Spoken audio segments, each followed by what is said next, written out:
En sang for bøljan blå, en sang for alle seilere i verden som jeg så. Farvel til inn og vær, farvel til inn og vær. Stunder jeg til landene som heter og som varmer, hvor alle galne piker små med nakne ben og armer som jeg selv er, så vennehull og kjær.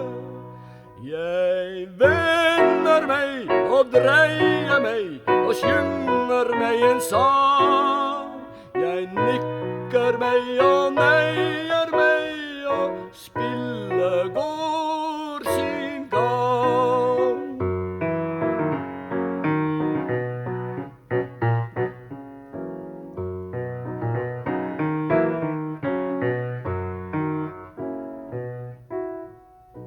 På land så min mø, mens jeg i dag skal seile til en såre fremmed ø.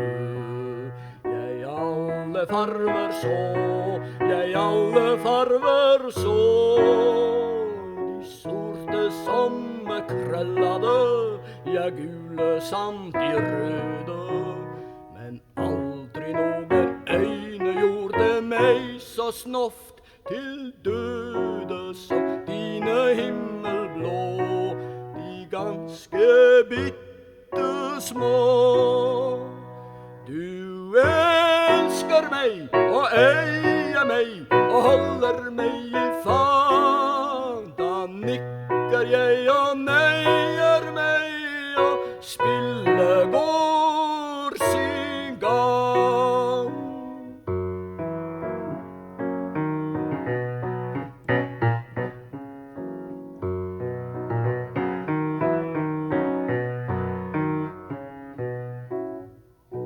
Her haver du mitt ord, med deg så vil jeg leva og dø på søden jord. Og Gud han vær oss nær, og Gud han vær oss nær. Vi lever alle kortelige rekke år at smake, men be din Gud hans vilje skje, så vender jeg tilbake.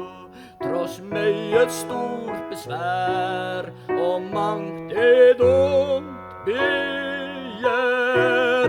Du pusser meg og pleier meg ved dag og natten lang. Jeg nikker meg og neier meg og spillet går sin gang.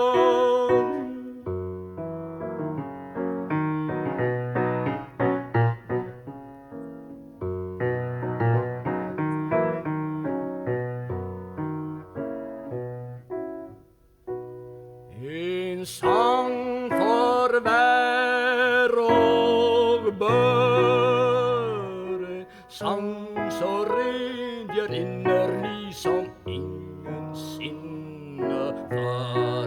Oppseil på talgets stad, oppseil på talgets stad, så stevner vi til Østerled, ja til mogulens rike. Der vinker meg et elfenben, en ganske deilig pike, med livlig sinnelag til begges velbehag. Jeg vet så vel, jeg greier meg, smil og beger klar. Nikker jeg og nei